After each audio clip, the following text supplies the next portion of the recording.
Mày đi đâu? Mày đi cái thằng nào? Mày đi cái thằng nào mà đến đây nào.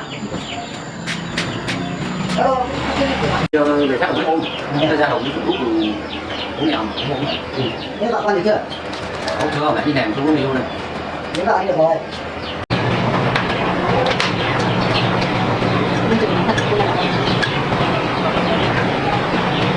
Nó đầu thế nào? Thế là đi nắng. Làm là không muốn món gì mình phải đau đầu. Ôi trời ơi, dây.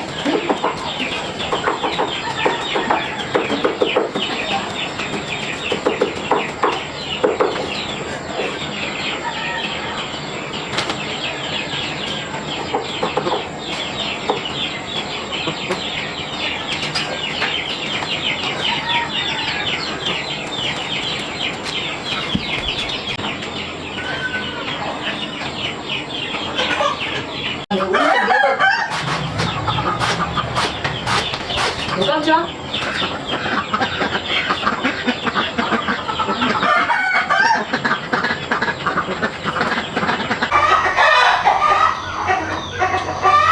Ai vừa gọi nhỉ? Đi đây.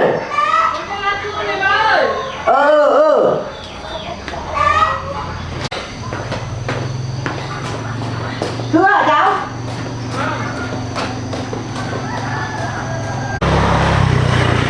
Còn cái lá thư của anh nhà mình gửi về hay sao cô ạ? Cô cảm ơn nhá. Vâng. Ở nhà uống nước đã cháu. Đúng rồi, cháu vội cháu đi đây ạ.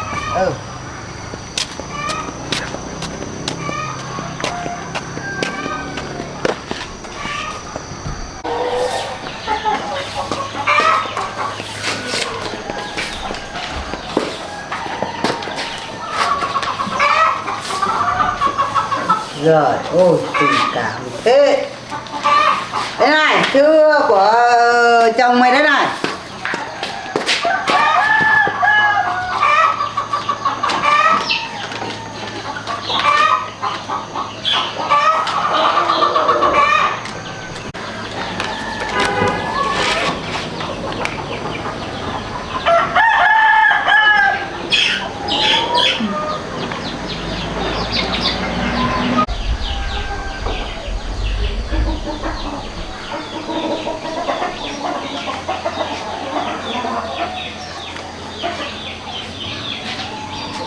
Mình ngã rồi.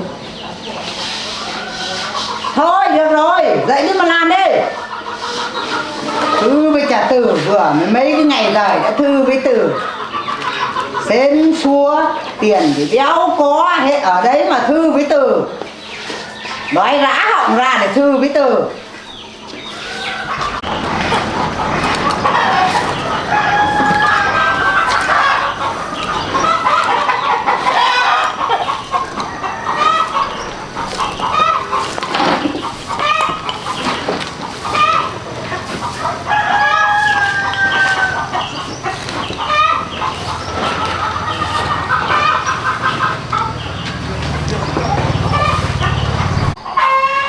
Nhanh cái tay lên mà đi làm đi, nắng thôi. Đi mà cắt thịt dạ về cho bò ăn.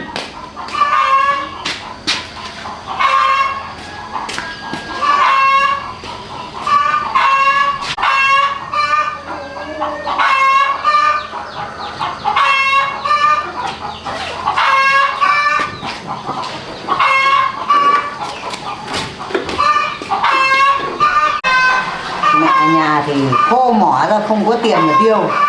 Thư với trả từ báu bở lắm đấy mà. Cứ làm như là vợ xinh đẹp đoan trang lắm không bằng. Nhìn như là cái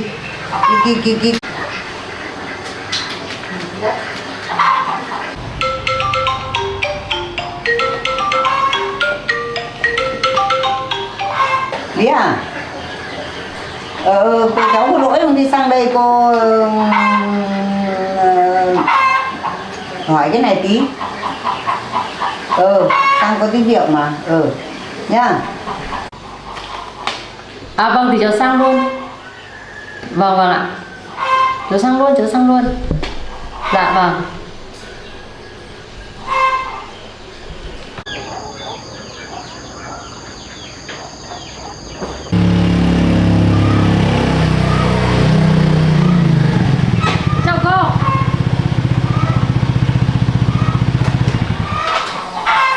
sang nhà. Sang chơi uống nước cháu. Vào đây ngồi chơi. Chơi cô. Ăn bữa đi. Thế nào nó gọi cháu sang có cái gì? Cô tối hôm qua cô suy nghĩ suốt đêm qua. Làm như thế vẫn chưa ổn. Bây giờ cháu phải làm thế nào để cho thằng Phong nhà cô nó hiểu lầm vợ nó hiểu lầm nó phải hận lắm ấy thì may. Cháu bảo hay bây giờ nhá, cháu sẽ mời một người đóng vai là Thích Quyên ấy, để cho có bằng chứng của cháu sẽ xem chụp ảnh để gửi cho anh Phong nhá. Chắc phải làm thế thôi. Này, Ý kiến của cháu như thế có được không? được, chắc phải làm thế thôi. Nó sắp về rồi đấy. Giờ mình phải cô cháu mình phải làm nào nhanh nhanh lên. Vâng. Để cho nó hiểu lầm, nó về một cái là cái cơn bực nó đang lên là Thế làm thế sao mà phải lấy bằng chứng để cho anh ấy đúng rồi. mới tin, nếu không có bằng chứng anh không tin đâu. Đúng rồi, phải có bằng chứng. Vâng.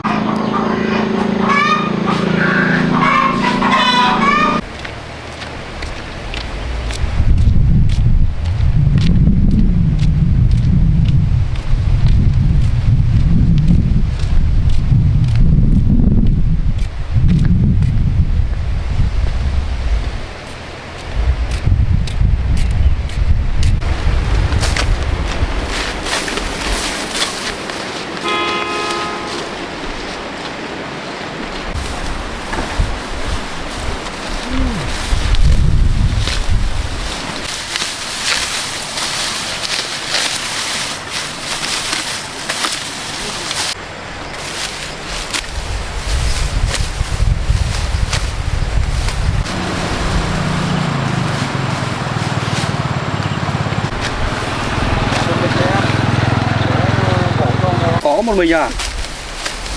Thế chồng đâu mà đi làm một mình thế này? Nắng nôi. Có để anh đi làm hộ cho lúc rồi về sớm nhá.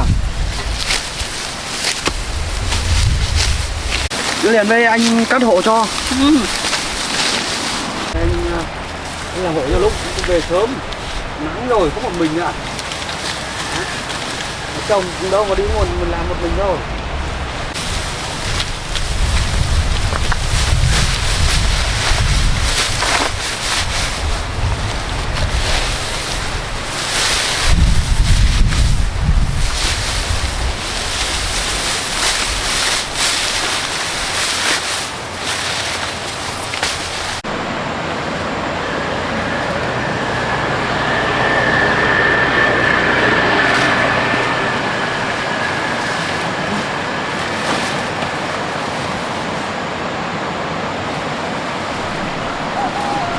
Lên chị. Bây giờ phải lôi điện thoại ra chụp lấy bằng chứng.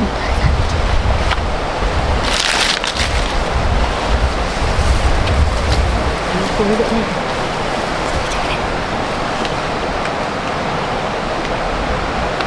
Đấy kiểu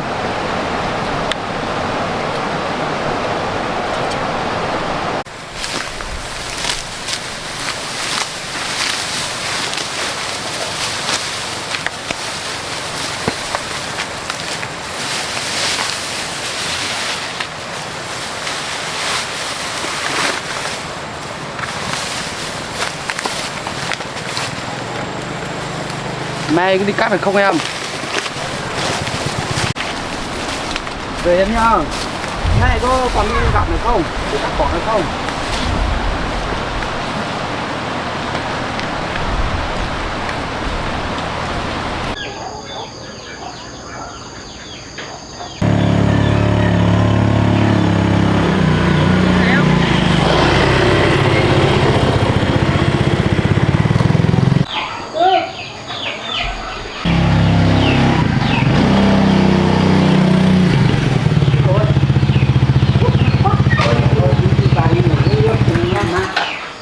cháu chụp rõ luôn đấy.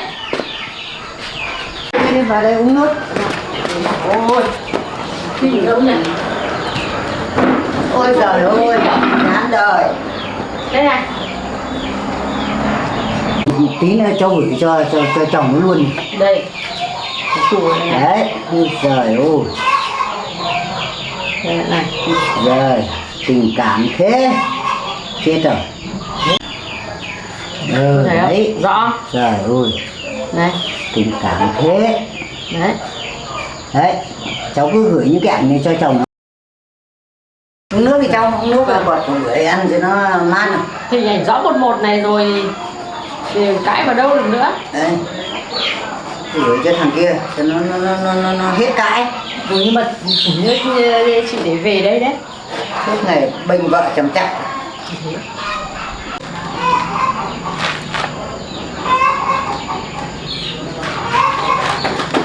Chán. Dạ. Chán có thằng con mỗi độc nhất mình nó mà nói nó chả nghe. Chán. Vâng. Lần Thôi này cô gì à? Vừa đấy. ăn thì chồng Ngọt nhỉ? Chín rồi đấy. Đúng không? Các bạn chín nhiều chưa ạ? Những cái quả nhỏ thì bán lên chợ nó bán. Những quả to thì gọi thợ đến cho nó mua. Vâng. Nhiều thì bán cũng kịp. Ngọt thì cháu nhỉ? Vâng. Ngon. Thế chuyện đấy bà thấy sao? Cô thấy sao? Thì cháu cứ gửi cái ảnh ấy cho chồng nó. Rồi nó về rồi cô đã sắp xếp sẵn. Về là tống cổ con này đi.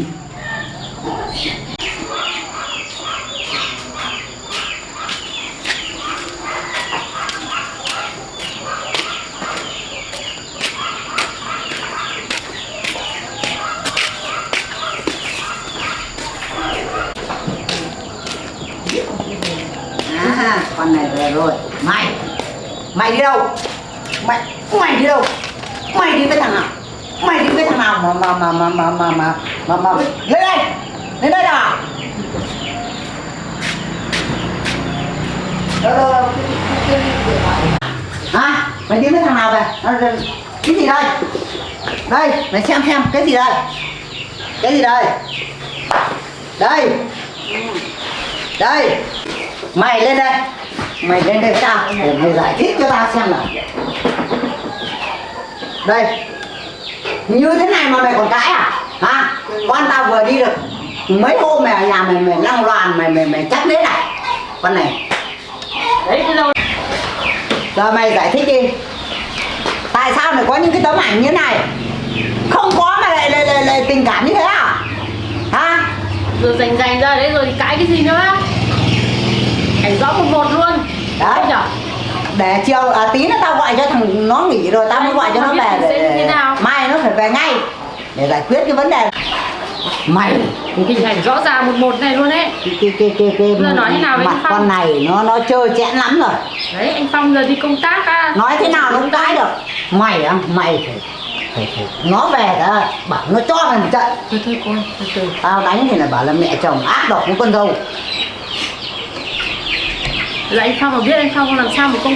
Mày nó đấy, chồng mày nó đi kiếm từng đồng một về để nuôi mày. Thế mà mày lại năng loạn chắc nết mày cút khỏi nhà tao. Đấy đáng rồi. Chịu. Có anh Phong á, anh ấy không công tác được cái này. Đi cút khỏi nhà tao. Đấy là.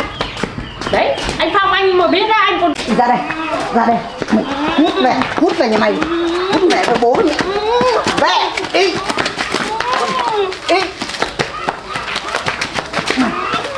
Mày đi.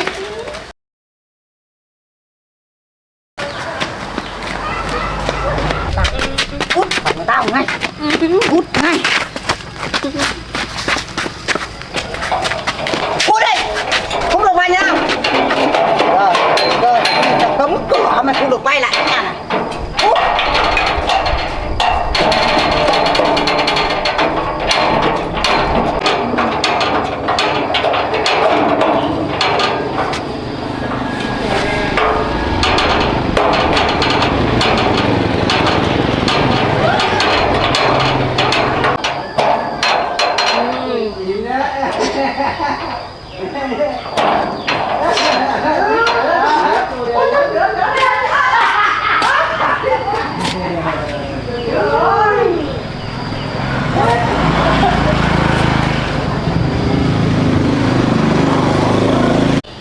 Bực mình không chịu. Ôi kìa nó ra cổng lắm. Lắm rồi.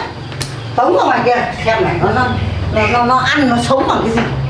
Hôm nay xem là nó làm kiểu gì. Đã cô đổi ra ngoài Tống ra ngoài đấy rồi, có khóa cổng này rồi. Cấm vào.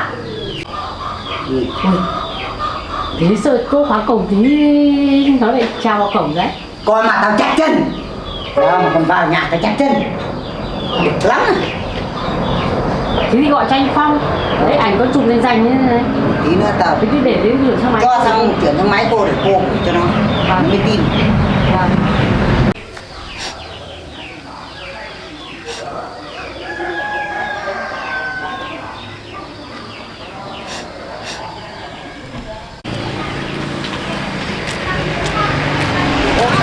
Đây rồi. Thế sao lại ngồi đây một mình, nhà đâu mà lại không vào? Không ở nhà hay sao mà khóa cửa không vào được à? Hả? Ở nhà không? Quay ở nhà không? Mở cửa.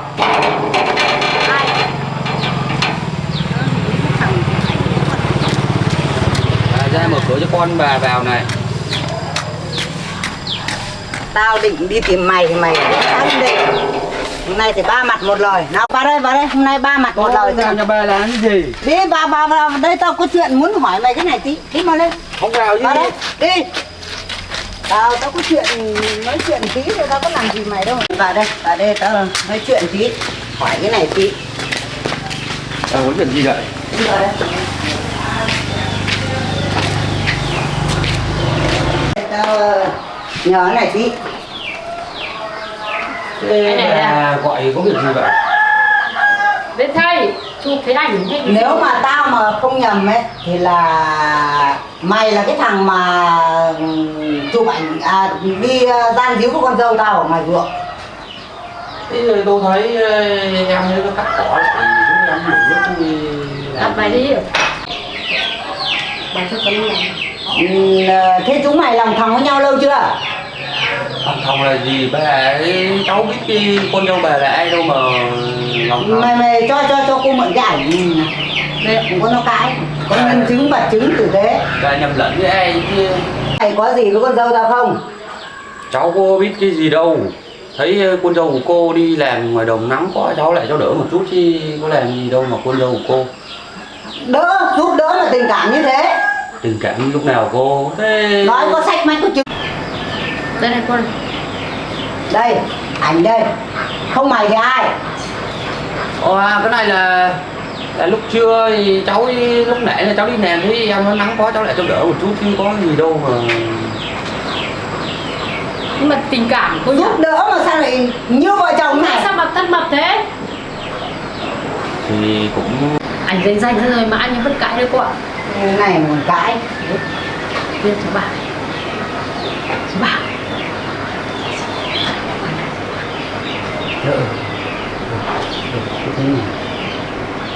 Bắt thử uống nhá.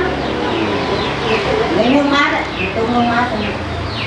cô tôi nước thì chưa rồi. Chưa, tôi không cơm đâu, đang được hết cả mình từ sáng. Thế cháu làm công việc gì? Cháu cũng làm bộ đội nhưng mà mới đi về sát được mấy hôm. Ra đồng đi phụ đúc thì bố mẹ mấy hôm mà. Thế vợ con gì chưa? Đâu chưa, mẹ đi làm chưa có người yêu đây. Lấy vợ đi được rồi. Em hay uống nước ạ? Cháu uống nước mát đi. Vừa từ đồng về uống nước mát. Em uống nước đi. Uống nước đi cháu. Cô đi thăm uống nhá. Vâng, uống nước ạ.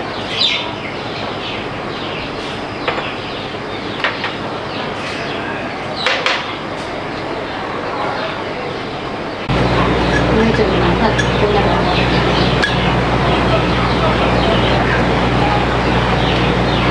Sao cháu đau đầu thế nhỉ? Chắc là đi nắng. Làm không mũ nón gì là mình chả đau đầu.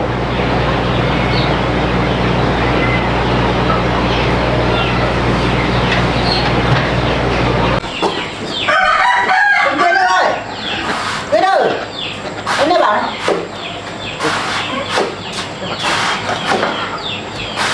Thôi chuyện nó không có cái gì, chỉ là hiểu lầm thì uống nước mà đi nấu cơm.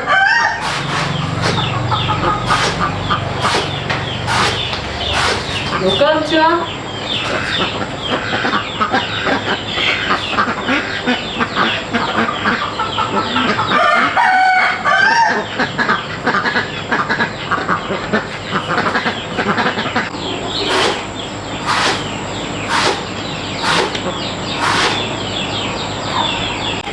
Cô cháu lấy được dây đây này.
Alo, Phong à?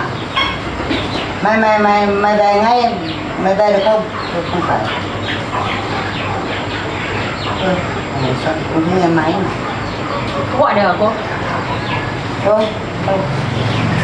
Cô gọi đấy. Cô gọi số cơ quan của anh đấy. Đấy, bắt quả tang danh danh như này thì phải gọi gì nữa.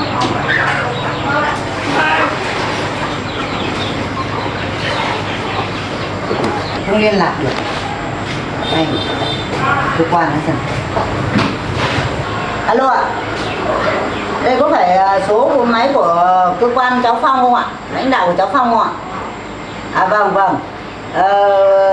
Tôi đang có tí việc đột xuất muốn nhờ lãnh đạo xuống gia đình tôi một ít có được không ạ? Xuống một lúc thôi ạ. Vâng, tôi gọi cháu Phong nhưng mà mấy hôm nay, 2-3 hôm nay gọi không liên lạc được ạ. Vâng vâng vâng. Vâng, vậy nhờ anh xuống luôn nhá. Vâng, anh xuống giúp gia đình tôi với ạ. Vâng vâng. Vâng, cảm ơn anh.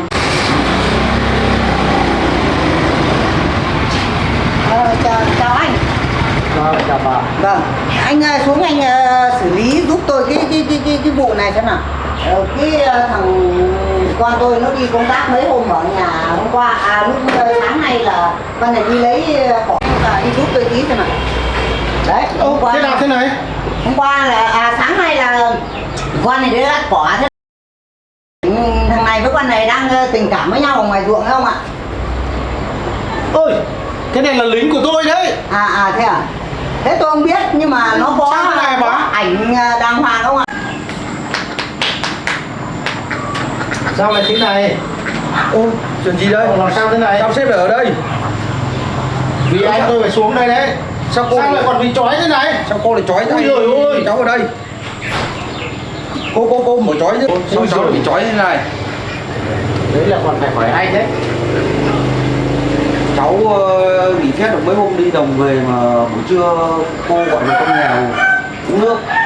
Giờ lại bị trói tay ở đây, không biết là sao? Làm sao ạ? Có bằng chứng đàng hoàng mà lại hỏi là sao ạ? Cái này là thế nào bà? Sáng nay con dâu tôi là đi lấy cỏ cho cá. Thế là đến gần trưa thì là tôi thấy có đứa nó gửi cái ảnh cho tôi là hai đứa này đang tình tứ với nhau ở ngoài ruộng không ạ? Thì tôi ở nhà tôi cũng chẳng biết cái gì. thấy nó gửi cái ảnh về, thế là tôi thấy xong rồi tôi đuổi con này, thế là anh này Thế nào thế này à bà? đấy tôi thấy người ta gửi ảnh của tôi đây, mời anh xem ảnh đây, đây đấy, Đúng là rồi. đang tình cảm với nhau đây. Cái này là hiểu nhầm thôi. Cái này cháu đi làm buổi trưa về, thấy em nó đi làm nắng hôi vất vả và phủi em nó một tí cho nhanh về. Ai biết này. Cái này có khả năng bà có lúc nào hiểu lầm không? Còn cái bức ảnh của bà ấy, chụp cái này ấy, tôi thấy là không có gì là đáng nghi ngờ. Mà nói với bà thế này, cho nên là tôi cũng lãnh đạo tôi xin lỗi bà. Nhưng chính đồng chí Đạt này là những người chiến sĩ tốt của tôi đấy, những người giúp việc tốt của tôi đấy, ở trên cơ quan đấy, bà có khả năng bà hiểu lầm không? Còn căn cứ lên riêng cái ảnh này chúng tôi còn phải điều tra. Vâng, tôi cũng chả biết, thấy đang tự nhiên thì thấy có bây giờ như anh phân tích như thế thì tôi cũng hiểu rồi. Tôi cũng do nó nóng tính quá nên là tôi làm những cái việc nó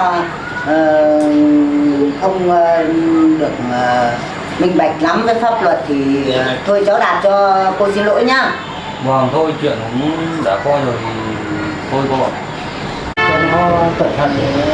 Thứ nhất là cái bức ảnh này là cái bức ảnh nó đồ đạc rồi, nhưng là đi giúp bình thường thôi, chứ tôi không thấy gì đấy. Nhưng mà cái này còn phải điều tra ha bà. Đấy, còn cái phần nữa như vậy là bà mà giữ người trái phép còn trói là anh chị lại ấy. Là nếu mà nói về pháp luật là vi phạm đấy, vi phạm pháp luật đấy. Tôi cũng ai là người gửi tôi bức ảnh này, mà người ta thấy như thế nào người ta lại gửi ảnh như thế cho tôi. Thế tôi nếu mà là cô hiểu nhầm ấy thì cho cô xin lỗi. Chắc chắn là hiểu nhầm rồi. Thì cháu không bao giờ làm cái chuyện đấy cả. Thôi thì trong câu chuyện này cháu thì cũng rút ra nhiều bài học. Đấy là không. Bây giờ nói chung là không Đạt là người tốt, và như là về thế nào chăng nữa là ở bên cơ quan tình hình như thế này là chúng tôi còn phải đưa cậu Đạt, xin cô Đạt nó về cơ quan chị nhé. Vâng. Có để chúng tôi thì điều tra với làm việc rõ ràng, có cái văn bản cho chị. Vâng. Thôi ạ, tôi không phải về cơ quan chả phải làm gì nữa đâu, do tôi hiểu lầm thì tôi cũng xin lỗi cháu nó rồi. Thì thôi các đồng chí cũng các anh ở cấp trên cũng bỏ qua cho gia đình tôi. Thôi câu chuyện cũng xong xuôi thì cô Trọng xin phép cháu về chưa? Đấy. Vậy cháu về nhá, thông cảm cho cô nhá. Bên cơ quan luôn đây bà. Dạ vâng. Cảm ơn bà. Vâng. Anh về. Thôi, cháu xin phép cháu về đây. Về nhá. Thông cảm cho cô nhá. Vậy anh với cả cháu về nhá. Để về cơ quan với sếp luôn.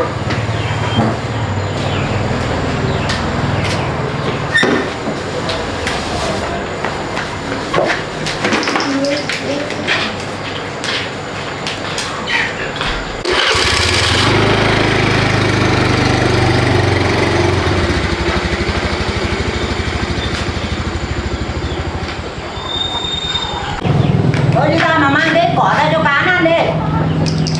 Gây ra bao nhiêu chuyện, đau hết cả đầu. Đi đâu là gây chuyện đấy. May vớ vẩn người ta đuổi mày về, thế mẹ